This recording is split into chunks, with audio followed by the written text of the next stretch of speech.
គឺមកហាញអំពី probability តែ probability គឺវាlạiក្នុង2គឺក្រុម1គឺក្រុម3សូមបន្តទៅការមានការចំពោះមានការរបស់ probability គឺក្រុមរបស់ខ្ញុំចែកជា3គឺប្រវត្តិរបស់ probability ការសិក្សានៃ probability និងការប្រើប្រាស់នៃ probability មុននឹងចូលសិក្សាអំពី probability ខ្ញុំបានលើកអំពីយមន័យនៃ probability តើ probability ជាអ្វី probability គឺជាប្រតិកម្មមួយដែលជាផលជារវាងការនៃស្របលើការចំណាយមួយនៃភាសាមួយបើតាមយមន័យនៃ Wikipedia តែលោកបានគឺ probability គឺជាផ្នែកមួយនៃវិទ្យាដែលគេប្រើសម្រាប់ដោះស្រាយនិងគណនានៃការកើតឡើងនៃភាសាមួយហើយលេខដែលគេយកមកប្រើប្រាស់នោះគឺលេខ0និងលេខ1ដែលលេខ0គឺប្រើដំណើរដោយជាមិនពិតចំណែកលេខ1គឺដំណើរជាពិតហើយលេខដែលគេពិចារណាយកមកសិក្សានោះគឺជាលេខដែលស្ថិតនៅចន្លោះពីលេខ0និងលេខ1បន្តមកទៀតគឺនិយាយពីប្រវត្តិនៃ probability ទៅបានបង្កើតឡើងជា1954ដោយលោក Frederick Fermat និងលោក Blaise Pascal ចំពោះលោក Blaise Pascal គឺបានលោកបានបង្កើតនៅត្រីកោណ Pascal ហើយនៅCasio Pascal ដែលនៅ Casio Pascal នេះគឺបានបង្កើតឆ្នាំ1942នេះហើយបន្តមកទៀតគឺនេះគឺជាសៀវភៅដំបូងដែលនិយាយពី probability ដែលសៀវភៅនេះមានឈ្មោះថា Game of Chance ដែលផ្សាយនៅឆ្នាំ1949និងបញ្ចប់ការផ្សាយឆ្នាំ1963តែសៀវភៅនេះគឺផ្សាយលើលោកEuro Lamos ហើយដល់លោកមិនដឹងព្រោះមួយមិនដឹងលោកEuro Lamos ត្រូវបានលោកទៅនិមន្ត probability ដែល probability ស្មើនឹងការដែលស្របលើការចំណាយបន្តមកទៀតគឺនេះគឺជាសៀវភៅទី2ដែលផ្សាយអំពី probability ដែលគឺថាលើតទៅដល់ឆ្នាំតែសៀវភៅនេះផ្សាយដល់លោក Abraham de Moivre ទៅឆ្នាំ1918បន្តទៅទៀតនេះគឺជាសៀវភៅបែបប្រភេទទៀតដែលមិនក៏ពីលោកទីនេះបានផ្សាយតែសៀវភៅទី3គឺជាភាសាបារាំងនិងសៀវភៅចុងក្រោយនេះគឺជាភាសាអង់គ្លេសដែលមានឈ្មោះថា Foundation of Probability ដែលផ្សាយដល់លោក Arthur Moivre បន្តមកទៀតចូលនិយាយពីការសិក្សានៃ probability ដំបូងការសិក្សាដំបូងនៃ probability គឺការសិក្សាលើវិភាគនិងបន្សំនៅក្នុងវិភាគបន្សំគឺចែកចេញជា3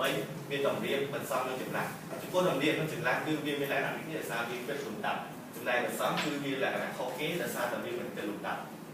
ដើម្បីច្បាស់គឺការចូលការរូបមន្តនិងឧទាហរណ៍ខ្លះៗចំពោះតម្រៀបគឺចែកចេញជា2តម្រៀបសារឡើងវិញដែលមានរូបមន្តដូចខាងនេះនិងតម្រៀបភាសាឡើងវិញគឺរូបខាងក្រោមចំពោះឧទាហរណ៍គេមានរូបគេមានលេខចំនួន3អញ្ចឹងដូច្នោះគេចូលរៀប2ធាតុនៅក្នុងចម្លាស់3ធាតុដោយធាតុសារឡើងវិញនិងធាតុសារឡើងវិញតាមរូបមន្តតម្រៀបសារឡើងវិញនោះគេបាន3រ៉េស្មើ9ចំណែកឯតម្រៀបសារឡើងវិញគេបាន3ហ្វាតូលើ3ដល់2ហ្វាតូស្មើ6របៀបនោះគេបានតម្រៀបសារឡើងវិញគឺមានធាតុតិចជាងតម្រៀបសារឡើងវិញបន្តមកទៀតគឺនិយាយពីបន្សំចែកជាពីរធាតុដូចនឹងតម្រៀបដែរគឺបន្សំសារឡើងវិញនិងបន្សំសារឡើងវិញឧទាហរណ៍បើសិនជាគេបន្សំលេខ1លេខ2 3បន្សំពីរធាតុក្នុងចម្លាស់3ធាតុដោយសារឡើងវិញនិងបន្សារឡើងវិញនោះវាបានដូចរូបមន្តគឺបាន6របៀបបន្តមកទៀតគឺធ្វើតាមរូបមន្តបន្សារឡើងវិញគឺបាន3របៀបដូចគ្នានេះដែរបន្សំសារឡើងវិញគឺមានធាតុតិចជាងចំនួននិងបន្សំសារឡើងវិញចំពោះចម្លាស់គឺមានស្បៀងទៅនឹងបន្សំដោយសារចម្លាស់គឺវាមិនគិតលំដាប់ជាមួយនឹងបន្សំតែចម្លាស់មានភាពខុសគ្នានឹងបន្សំត្រង់ថាចម្លាស់គឺការចាប់យកអន្ធាតុនៅក្នុងអន្ធាតុសម្រាប់បន្សំគឺការចាប់យក3ធាតុនៅក្នុងអន្ធាតុចម្លាស់ចែកជាពីរប៉ុន្តែសារឡើងវិញមាននិងបន្សារឡើងវិញមានន័យថាសារឡើងវិញគឺជាចម្លាស់ដែលមានធាតុដូចគ្នាដូចក្នុងឧទាហរណ៍ A B C A អញ្ចឹងមានន័យថាជាប្រាស់ចម្លាស់សារឡើងវិញដោយសារវាមានធាតុ A 2ដូចគ្នាចំណែកចម្លាស់បន្សារឡើងវិញគឺប្រើសម្រាប់ចម្លាស់ដែលមានធាតុមិនដូចមានធាតុដូចគ្នាដូចក្នុងនេះគឺមានធាតុ A B C នោះវាមានធាតុដូចគ្នាទេអញ្ចឹងគេប្រើចម្លាស់បន្សារឡើងវិញបន្តមកទៀតទៅចូលនិយាយអំពី probability មួយវិទ្យាសាស្ត្រតើវិទ្យាសាស្ត្រគឺជាអ្វីវិទ្យាសាស្ត្រគឺជាការពិសោធន៍ទៅលើថ្ងៃណាដែលគេបាន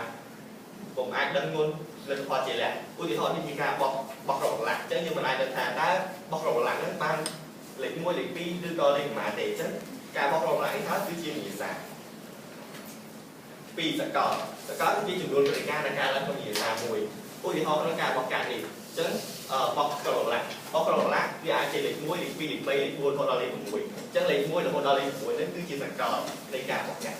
បោះប្រកបឡើង3បតិកាគឺជាលទ្ធផលដែលកើតឡើងក្នុងវិទ្យាសាស្ត្រមួយព្រោះថានៅពេលដែលយើងបោះប្រកបឡើងលទ្ធផលដែលយើងបាននោះគឺជាព្រឹត្តិការណ៍ឬគេហៅយ៉ាងនេះថាលទ្ធផលនៃវិទ្យាសាស្ត្របន្តមកទៀតនិយាយអំពីប្រភេទនៃព្រឹត្តិការណ៍ចេញជា3ប្រភេទព្រឹត្តិការណ៍ពិតប្រាកដដែលគេហៅអង់គ្លេសថា true event គឺជាព្រឹត្តិការណ៍ដែលកើតឡើងជានិច្ចក្នុងវិទ្យាសាស្ត្រមួយហើយ probability នេះគឺស្មើនឹង1ចំពោះព្រឹត្តិការណ៍មិនអាចកើតមានគឺ impossible event ជាព្រឹត្តិការណ៍ដែលមិនអាចកើតឡើងជានិច្ចក្នុងវិទ្យាសាស្ត្រមួយហើយ probability នៃព្រឹត្តិការណ៍មិនអាចកើតមានស្មើនឹង0ចំពោះព្រឹត្តិការណ៍ចៃដន្យគេហៅថា possible event គឺជាព្រឹត្តិការណ៍ដែលអាចកើតឡើងនិងមិនអាចកើតឡើងក្នុងវិទ្យាសាស្ត្រមួយហើយប្រមាណរបស់វាគឺស្ថិតនៅចន្លោះពីលេខ0ទៅលេខ1ពេលខ្លះវាអាចស្មើនឹង0និងពេលខ្លះវាអាចស្មើនឹង1ផងដែរឧទាហរណ៍ក្នុងរូបនេះគឺជារូបដំណើរឲ្យព្រឹត្តិការណ៍ពិតប្រាកដបើន័យថាបើយើងទៅយើងបោះប្រកបឡើងនោះយើងបានវាមិនអាចចេញលេខ1លេខ2លេខ3រហូតដល់លេខ6បើន័យថាវាព្រឹត្តិការណ៍អាចកើតឡើងគឺស្ថិតនៅពីលេខ1ដល់លេខ6វាមិនអាចទៅជាលេខ1ឬក៏មិនអាចទៅជាលេខ6បានទេនេះគេហៅថាព្រឹត្តិការណ៍ពិតប្រាកដចំពោះព្រឹត្តិការណ៍មិនអាចកើតមានត្រង់ឡើងគឺវាលេខ1រហូតដល់លេខ6អញ្ចឹងបើសិនជាយើងយកលេខចាក់យកលេខ7អញ្ចឹងវាមិនអាចកើតឡើងបានទេនេះគេហៅថាព្រឹត្តិការណ៍មិនអាចកើតមានចំពោះព្រឹត្តិការណ៍ចុងក្រោយគេហៅថាព្រឹត្តិការណ៍ចៃដន្យដែលថាលេខបើសិនជាយើងបោះប្រកបឡើងពីលេខ1រហូតដល់លេខ6អញ្ចឹងក្នុងនោះវាអាចនឹងចៃដន្យកើតឡើងលេខណាមួយក្នុងនោះបើសិនជាយើងចាក់លេខកំណត់ថាមាននឹងចេញលេខ3ពេលខ្លះវានឹងអាចចេញតែពេលខ្លះវាមិនអាចចេញទេអញ្ចឹងគេហៅថាព្រឹត្តិការណ៍ចៃដន្យចំពោះប្រមាណវិធីនៃព្រឹត្តិការណ៍មួយគឺប្រជុំនៃព្រឹត្តិការណ៍A និង B គឺបានកើតឡើងនៅព្រឹត្តិការណ៍ផ្សេងហើយព្រឹត្តិការណ៍ផ្សេងនេះកើតឡើងតាមសុំទៅ slide មុនបន្តិចស្អីនេះខោសូមខ្ញុំជាអានេះខោឡាវរីសូមទៅបាទអូខេចំពោះមកបញ្ចូលនៃវិទ្យាសាស្ត្រគឺខ្ញុំបញ្ជាក់បញ្ចូលនៃវិទ្យាសាស្ត្រ A និង B គឺជាការឡើងនៃវិទ្យាសាស្ត្រ C ហើយវិទ្យាសាស្ត្រ C កើតឡើងលុះត្រាតែមានព្រឹត្តិការណ៍ A និង B កើតឡើងតែគេនិយាយថា A បញ្ជុំ B សរុបមួយគ្រប់ x ដែល x ជារបស់ A ឬ x ជារបស់ B បន្តមកទៀតនេះគឺជាឧទាហរណ៍ថាព្រឹត្តិការណ៍ A គឺជាបៀសន្លឹកកើព្រឹត្តិការណ៍ B គឺជាបៀសន្លឹក9នោះព្រឹត្តិការណ៍ C អាចកើតឡើងនៅសន្លឹក9គីឡូនិង8កើវាថាសន្លឹក9គីឡូវាអត់ជាសន្លឹកកើប៉ុន្តែវាជាសន្លឹក9ព្រឹត្តិការណ៍នេះចូលក្នុងព្រឹត្តិការណ៍ B ចំពោះ8កើវាអត់ចូលក្នុងព្រឹត្តិការណ៍ B ទេប៉ុន្តែវាចូលក្នុងព្រឹត្តិការណ៍ A ដែលជាសន្លឹកកើនេះគេហៅថាជាប្រជុំនៃព្រឹត្តិការណ៍ប្រសពនៃព្រឹត្តិការណ៍ A និង B គឺព្រឹត្តិការណ៍ C ដែល C កើតឡើងកាលណាមានតែ A និង B កើតឡើងព្រមគ្នាតែគេនិយាយថា A ប្រសព B សរុបគ្រប់ x ដែល x ជារបស់ A និង x ជារបស់ B នេះគឺឧទាហរណ៍នេះគេថាព្រឹត្តិការណ៍ A ជាសន្លឹកកើព្រឹត្តិការណ៍ B ជាសន្លឹក9នោះព្រឹត្តិការណ៍ C ត្រូវតែជាសន្លឹក9កើបើសិនជាវាមិនមែនជាសន្លឹក9ហើយមិនមែនជាសន្លឹកកើនោះមិនមែនថាជាប្រសពនៃព្រឹត្តិការណ៍នោះទេបន្តមកទៀតគឺជាព្រឹត្តិការណ៍បញ្ចុះសម្រងព្រឹត្តិការណ៍បញ្ចុះសម្រង A និង B មិនមែនជាព្រឹត្តិការណ៍ចុះសម្រងកាលណាព្រឹត្តិការណ៍ទី2មិនអាចកើតឡើងក្នុងវិទ្យាសាស្ត្រតែមួយគេបាន A និង B បញ្ចុះសម្រងគ្នាសមមូលលេខ A ប្រសព B ស្មើនឹងនោះទេឧទាហរណ៍នេះលេខ8កើក្នុងនេះគឺអត់និយាយពីពណ៌ទេគឺនិយាយពីលេខនិងសញ្ញាពេលថា8កើហើយនឹង9គីឡូអញ្ចឹងតែមីនេះគឺអត់មានអីដូចគ្នាទេគឺមានថាវាជាព្រឹត្តិការណ៍បញ្ចុះសម្រងគ្នាណាព្រឹត្តិការណ៍ទាំងច្រើនគឺជាព្រឹត្តិការណ៍ផ្ទុយព្រឹត្តិការណ៍ផ្ទុយគេបាន A បានប្រសព A ស្មើនឹងសម្រងនោះទេគឺ A បានជុំ A ស្មើនឹង1ដូចក្នុងរូបខាងបន្តមកទៀតគឺនិយាយពីជំនួយប្របាក់នេះទេដែលទីខាងជាមួយនឹងរូបមន្តគឺពេលប្របាក់នេះទេស្មើនឹងចំនួនការនេះស្របឬចំនួនការនេះអានហើយនេះជាលក្ខណៈអញ្ចឹងប្របាក់នេះទេគឺត្រូវស្ថិតនៅចន្លោះពីលេខ0ទៅលេខ1ហើយប្របាក់នេះចំនួនទេគឺស្មើនឹង0ប្របាក់លេខ1គឺស្មើនឹង1ចំពោះរូបមន្តបន្តគឺរូបមន្តថតរូបចំពោះ A និង B ដែលជាព្រឹត្តិការណ៍2ចុះសម្រុងគ្នាតាក់ទងគ្នាអាស្រ័យគ្នាក្នុងវិទ្យាសាស្ត្រមួយនោះគេបាន P នៃ A បញ្ជុំ B ស្មើនឹង P នៃ A បូក P នៃ B ដក P នៃ A ប្រសព B ឧទាហរណ៍បើសិនជាយើងមានសន្លឹកយើងចាប់ពីលេខ2រហូតដល់សន្លឹក A chúng dương bông chúng môi nó là cái chán cảnh viên một thế lúc cái ban là chớ hỗ trợ là speaker hỗ trợ là actor bông chúng môi nó là chán cảnh một thế đó là tại vì đây là lại cái chia một sòng nghĩa tại chia lại cái gì chứ nhưng mình ban chúng có luôn một hàng rào A là B chỉเป็นการมันจบสมรองเทียบมันแจกตรงเทียบมันหลายที่นี้ก็มีจะสร้างแต่มวยลูกเกม A จงเบสมันเป็น A โอเปด้วยอุทิศทางตรงนี้จังยืมเนี่ยlà A แต่บุญเพศนั่นlà cái trangแต่บุญเพศก็แบบนั้นที่จะมาจงนี่là cả cái liên quan đến vô là cái bộ dụng cái cả đó là cáiคือprobability ในปฏิการแตะตรงนี้โดยมันแตะตรงเพียงปฏิการ A ปฏิการ B กินปฏิการแตะ B แตะตรงนี้ที่บ้านลูกหมุนด้วยการกล่าวนี้แต่ลูกหมุนนี่คือเป็น B probability มีหลักฐานปฏิการ A นั่นว่าปฏิการ B คือปฏิการ B เหมือนแตะตรงเพียงต้องที่บ้านลูกหมุนด้วยการกล่าวโดย B ใน A สอบใน B ใน B ใน A สอบ B มาใน B ใน A คุณ B ใน B จุดนั้นการกล่าวนี่คือปฏิการ B เหมือนแตะตรงเนี่ย B tại phần nhà ABC cứ chia phần nhà bay phần nhà tổng nghĩa thôi phần nhà tổng nghĩa nó cứ phần nhà tổng nghĩa bị là nguyên tôi hàng rào đấy họ chỉ một đủ muốn cứ mà B A sọt B mà B A quân B quân B C chúng cô probability bị lệ khăn chúng cô probability lệ khăn cái này sai khi chỉ probability mỗi đại bị lệ khăn là và sẽ chỉ euro B A chứ như tôi để bị lệ khăn là lương phần nhà nào ui thì họ bị hàng rào thì bạn P này A là tầng base mà P này A sọt base lứa P này về và về cho cho càng ưu thị họ cái chạm gì trong phòng mũi để mình free tập rồi viên Q muốn lần 2 ปีchân đâu program so một mũi rồi program lên về cái là chạm bàn free so kèm bị lừa chân chụp lại là cái program chạm bàn free so là lương thì mũi lúc cái bàn P này A mà nó tổng mũi được đọc về thang free so chụp một mũi lớn chụp luôn free để học tập và cái chạm bàn free so là lương thì bị lúc cái bàn P này B đòi đơn A và đơn tham và sân chỉ cái chạm bàn free của so là lương thì mũi lúc free của so là thôi chụp luôn mình lấy hai chụp luôn free so còn thôi chụp luôn mình lấy hai và cái bàn program để chạm bàn free so để bị nước cứ 8 4 probability là kháng kim từ P này A so B mà là B A cùng B này B là đơn A B này B là đơn A thì cứ thay cứ chia đủ bốn lấy probability là kháng lúc cái bàn chấm nói vui lớn sáng cô probability này tất cả rồi probability tất cả tôi như chia mà P này A mà là mỗi độ này P này A bảng lên hai cứ probability mà là mỗi độ này probability này chỉ tất cả tôi bỏ biển thay nên chia đủ bốn làนี่คือจะรู้การทายทีโปรบาบิลิตี้อันนั้นโปรบาบิลิตี้ในตัวตอนนี้คือทีโปรบาบิลิตี้สำหรับตัวจะพอเกมเมียนบริการอาร์อาร์เดอร์อาร์เพราะว่าอาร์การทำงานไซส์มันประสอบเปลี่ยนแต่ไม่ได้บางบริการเรานี่คือติดตามเลยหมดโอ้ตอนนี้คือมีบริการเป็นมวยการร้านตรงจุดน้ำบริการอาร์อาร์เดอร์อาร์เพราะว่าใส่แต่ไม่ได้เป็นการร้านตรงจุดน้ำbé chung dùng mùi nước từ cá A ô tô A xài và tôi vẫn dịch kia đâu cà phê chân bé smart này bé shop A on chung dùng bé shop A đưa chung ô tô bé ô tô A thế theo probability rồi bên này kia đâu probability bé smart được bé này bé shop này A on bộ được bé này bé shop này A đưa ô tô bé này bé shop ô tô A thật ra như mình cầm A xài gì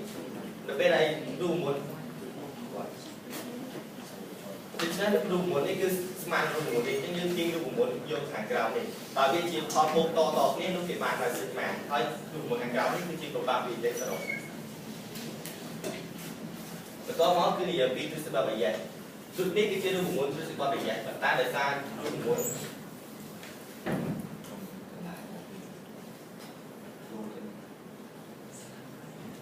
số tốt hơn của lại đi ở thời giờ video của một các bạn đi tới số coi chụp luôn không tay thì về người ta ra đi luôn còn nếu đi với cái rộng á thì đi này một bạn đi rộng bạn video mà chụp luôn vô sẽ ra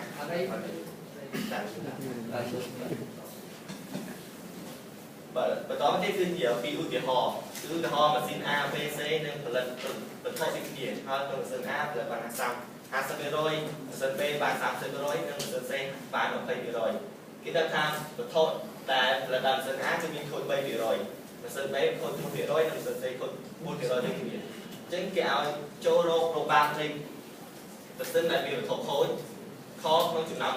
វត្ថុខូចចំនួន1000តាមម៉ាស៊ីន A ខូចចំនួនប្រមាណ B ខូចចំនួនប្រមាណនិង C ខូចចំនួនប្រមាណចឹងដើម្បីដោះស្រាយគឺដំបូងគឺយើងត្រូវតាម A B C និង D តបមករកប្របាកដែលមានវត្ថុខូចក្នុងម៉ាស៊ីន A B និង C តែគ្រប់ប្របាកសរុបដូចជាបានប្របាកនៃវត្ថុដែលខូចទាំងអស់គឺស្មើនឹង B និង D ស្មើនឹង P នៃ A បន្សល់ D បូកនឹង P នេះ B បន្សល់ D បូក P និង C បន្សល់ D ដូចក្នុងយ៉ាងណាខាងតាមជើងខាងក្រៅនេះនេះពេលនៃ A គឺផលិតបាន50%ពេលនៃ B ផលិតបាន30%ពេលនៃ C ផលិតបាន20%ប៉ុន្តែនៅក្នុង50%ពេលនៃ A គឺបានខូច 0.3 គឺថា 3%ពេលនៃ B ខូច 4% និងពេលនៃ C ខូច 1%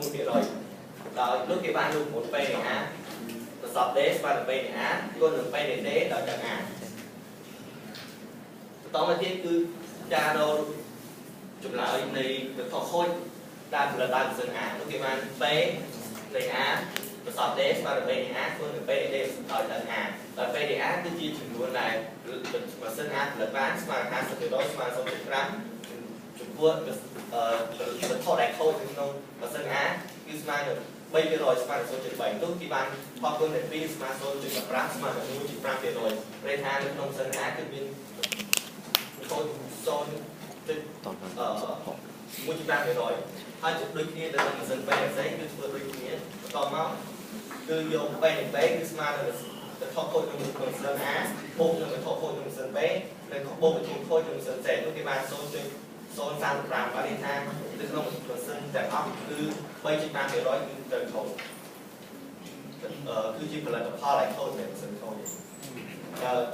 ចំនួនវត្ថុខូចនៅក្នុងម៉ាស៊ីនទី1ក្នុងចំណោមវត្ថុផលិត 1000 ហើយថាក្នុង 100% គឺមានវត្ថុចំនួនប្រមាណហើយក្នុង 100% នោះគឺមានវត្ថុចំនួនសរុបគឺ 1000 តែក្នុង 1000 នោះម៉ាស៊ីន A ម៉ាស៊ីន B និងម៉ាស៊ីន C មានខូចចំនួនប្រមាណនេះគឺតាមទស្សនបទដែលយើងគេបានរួមមុនពីខាងក្រៅនេះគឺស្មើនឹង P នៃ A និង D ស្មើនឹង P នៃ D និង A គុណនឹង P នៃ A លើ P នៃ D គឺស្មើនឹង 0.03 ស្មើ 3%គុណនឹង 0.5 50% លើ 0.038 ដែលយើងរកដូចបែបនេះគឺស្មើនឹង 3.5% នោះគេបាន 0.428 គឺស្មើនឹង 42%ដូចគ្នានៃការគឺម៉ាស៊ីន B និងម៉ាស៊ីន C ដូចធ្វើខាងក្រោមនោះគេបានម៉ាស៊ីនខូច 1000 គុណនឹងចំនួនដែលភាគរយដែលម៉ាស៊ីនខូចនោះគេស្មើ428 បានន័យថាម៉ាស៊ីន A គឺបើសិនជាមកផលិតផល 1000 នោះម៉ាស៊ីន A ខូចចំនួន428 ម៉ាស៊ីន B ខូចចំនួន343និងម៉ាស៊ីន C ខូចចំនួន221បន្តមកទៀតគឺជា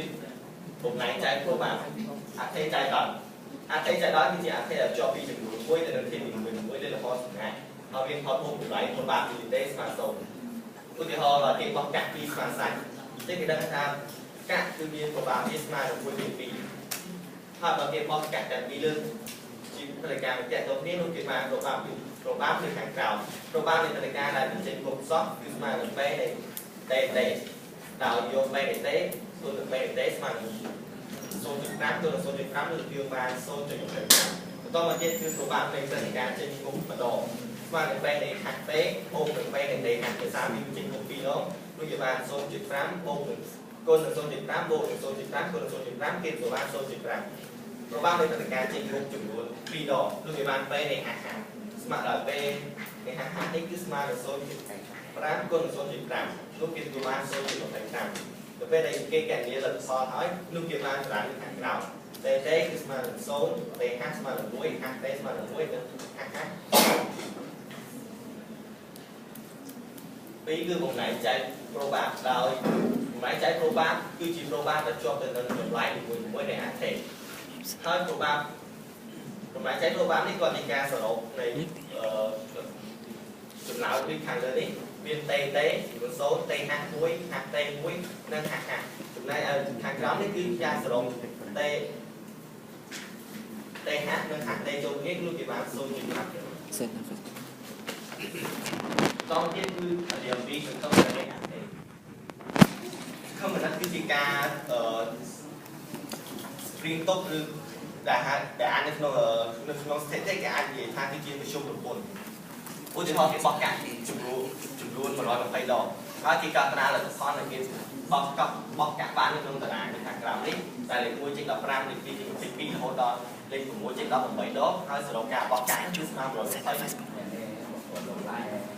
bọc còn lại chụp luôn rồi bằng tay đỏ trước khi cạn thì cầm lại để cái chụp chúng ta muốn sigma này x đưa sigma này f sigma nên chụp luôn lên tại lên một robot lại chỉ muốn được tra tranh này robot lại còn cho biết trái từ ba ca bóc robot lại rồi lúc cái ban đọc ram cô sai rồi muốn cô sạc học rồi muốn cô chưa rồi muốn cô rốt mà rồi muốn rồi phải bờ chạy lên chụp rồi rồi được thấy lúc cái ban bây trên 2 để nói đây là ai ra hai chia chung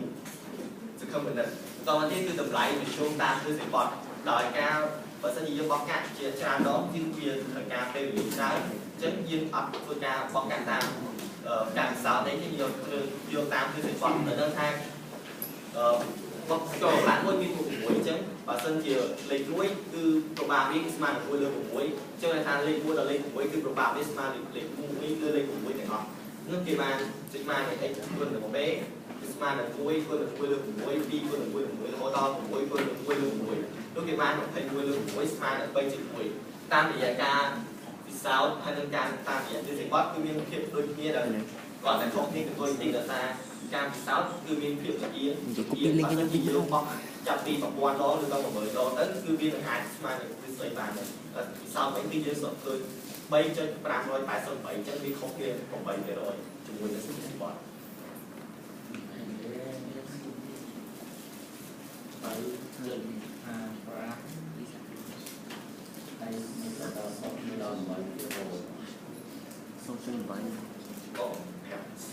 kia rồi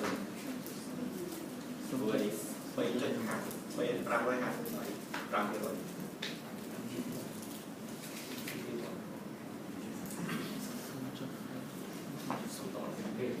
tôi thấy cứ không bình định đi hết chứ không bình định thì ác thế như tan đời x đây gọi là một x mà sigma thì x tôi được tiền tôi thấy cái chôn nhiều bị ưu tiên họ thay được sớm chỉ nhận đồ để chôn nông nông đuổi và tám phòng nát có rồi dùng bàn chỉ trả được nước nên khi qua cảnh sát nói khi mà thằng trong cái khi một này chạy số pháp sòng đạp chủ đồ dùng này có sự không đủ lên cảnh sát chân kéo chỗ rô chủ đồ dùng này còn lụ được ai được lụ bán được cảnh sát đồng tổ đi cái chuyện là đang là lụ xong lụ bàn rồi chân và lụ bàn số như đồ bàn số chỉ cuối lụ bàn cuối đồ bàn số công ty lô đó lụ bàn cuốn bưng đồ bàn một con lụ bàn số chỉ cuối chân chùm lá từ chùm lụ rô chùm lụ được dưới này lụ bàn chân chìm chùm lụ cái bàn này x mà sigma này x quân được về đi vô xôn quân được đồ bàn thì cả lụ và số quân số chỉ cuối một cuối quân số chỉ pi là hỗ trợ một quân số chỉ cuối lúc kia bài sigma được pi chỉ cuối lúc kia anh chỉ ha lên ngày sai lên bật pop còn là ai lụ bàn được dưới chùm lụ pi được và đáy mình ai ba ta pi được ai lụ cả là lụ đó pi đưa vào chán đưa vào tài chính mà đây vào tài chính ca sinh tồn tôi tiếp đưa ba dọn này ác thể ba dọn này ác thể chạy đón x đang lời ba dọn đây đang còn đó ba dọn x bis mà đỡ quân mình x độ môi đưa chi cái đấy thôi thì cái chuyện là này đây ba dọn x mà số tại x chi được thế ba dọn x mà được a cái đấy ba dọn đây ba dọn này a x cô bé cứ mà được a cái đấy ba dọn x là a được bé cái kia cụ thể đi cái chưa đúng muốn bỏ ba dọn x mà đỡ đây x độ môi đưa chi cái đấy và tán hạt đỏ mối Guzman ở đây Guzman không được đấy chứ nó cái bàn đi cái dùng mỗi ba dọn Guzman ở đây anh độ môi như thế này tại vì mình tụt độ đi chia a độ b đi chia cái đấy thì mà a cái đấy độ pi a b được chia một b cái đấy lúc bạn đi cái đấy độ pi mười x một mười cái đấy mà ơi và to tiếp cái dân quân ơi cho chúng mình sầm nóng hạt rồi đấy nhưng mà ơi cái đấy độ ơi x quân được pi mười bốn ơi được mười cái đấy đòi ơi x cứ mà mười lúc cái bạn mỗi quân được pi mỗi cứ mà độ pi mười cái đấy độ pi mười cái đấy bốn mười cái đấy cái bạn độ mười cái đấy lúc tạo muốn cái bạn và dòng x minus này x để độ 10 cái đấy và có mình tiếp đợi và dòng x minus này x để độ 10 cái đấy đợi 10 cái đấy x minus này x lúc kia mà và dòng này x minus này x để độ cái đấy này nên cái gì ủi này thấy chạy toán x là điều này chạy pro ba thành dòng cái viên sau mỗi pi bay cuốn làm hơi p đấy pro ba biết mà số chỉ bay số chỉ pi từng số chỉ bay từng số chỉ mùi trên kéo kẹt điện có vài dòng x đặt ra được muốn luyện thẳng lời đi về khó một rô vài dòng như thế tất cả đặt ra được muốn thành công như vậy chân tập 4 khi tôi bạn rô cuối là cái bàn cuối cái man ơi để mà ơi để x man sigma thì anh ý quân được b y lúc cái bàn muối quân được số chỉ muối bộ được pi quân được số chỉ bay bộ được bay quân số chỉ pi là hôn bộ đồ đọc rắn quân được số chỉ muối lúc cái bàn 7 chân muối man được 7 và có phát thế cái vô muối chủ một chôn một vài dòng x mà thì x độ mùi là muối mà bay chân thì x độ bay lên chi cái đấy mà sigma này x độ bay lên chi cái đấy của được bảy được bay cứ mà số chỉ muối số chỉ bay số chỉ pi số chỉ bay số chỉ muối tức thì bạn lại x cứ vô lại muối mà chỉ có chôn cái chân muối độ được bay cứ mà độ pi lên chi cái đấy mà của chân buôn vô một quân được bao như thế con to kia là hôn ở trong tay dùng tụi bạn mua chỉ của lúc thì bạn phải dọc để x mà mua chỉ mua đúng muốn lấy cái kia cứ do x mà mua con cho chỉ một lần của bạn là bị chỉ định mũi bộ là hôn lúc thì bạn đọc chỉ buồn tại bạn dọc x cứ mà ơn x để đọc được mùi tại ơn x để họ khơi bạn đọc chỉ muốn đọc mũi là họ khơi hàng lơ mà cứ mà bấy cho như lơ chỉ cái đầy máu đặc biệt là đọc cái cứ mà mua chỉ buồn đây thay lúc buồn lơ thành khổ thành pinនេះគឺរមគឺជិះចំណាយតែមួយដែលគាត់តែមានខុសគ្នាតែមួយ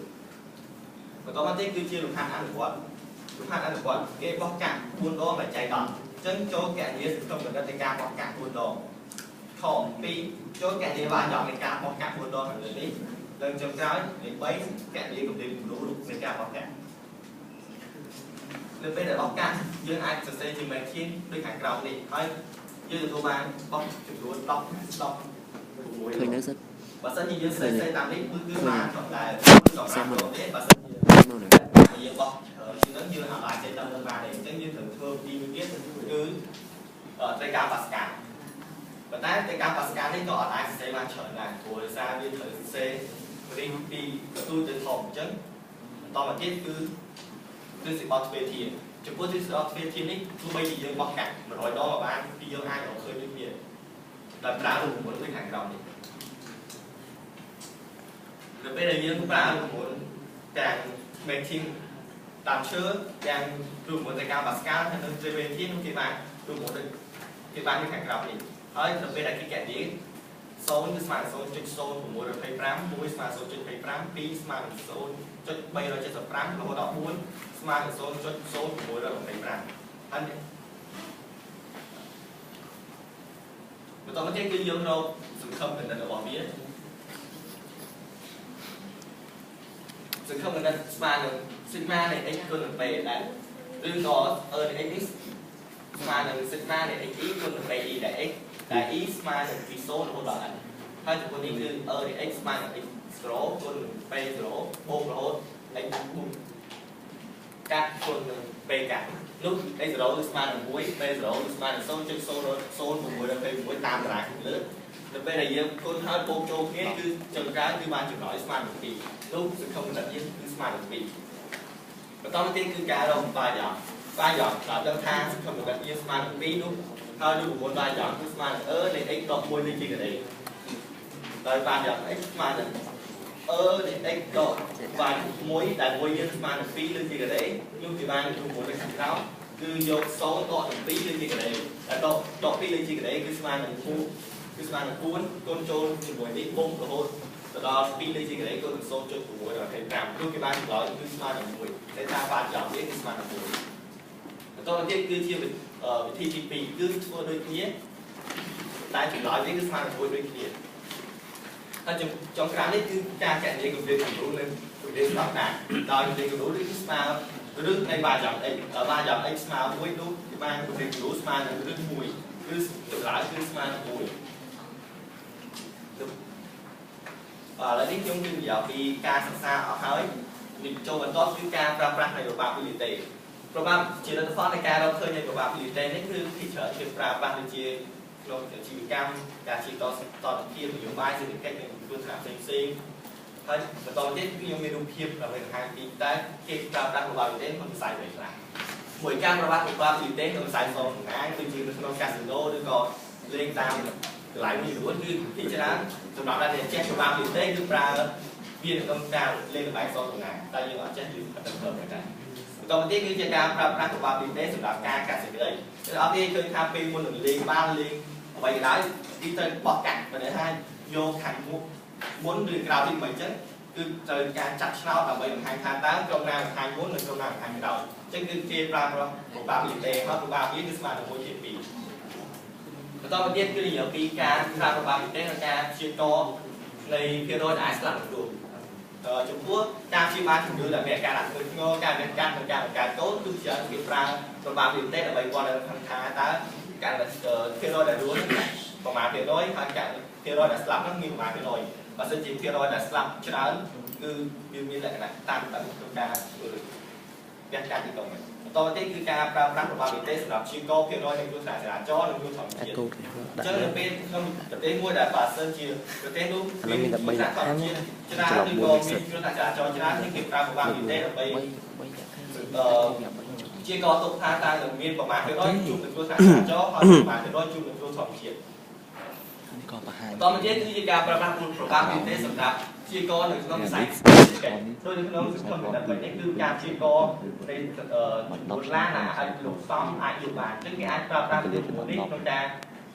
ក្នុងវិស័យសេដ្ឋកិច្ចបាន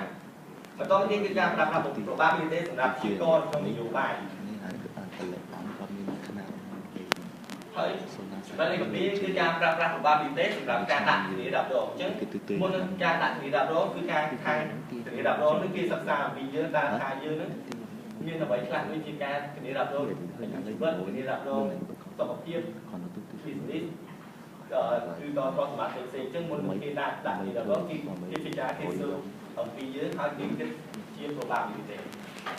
ចំណែកចំណុចទាំងក្រៅនេះគឺជាចំណុចសំខាន់ដែលគេប្រើប្រាស់ probability សម្រាប់ព្យាករណ៍នឹងសីតុណ្ហភាព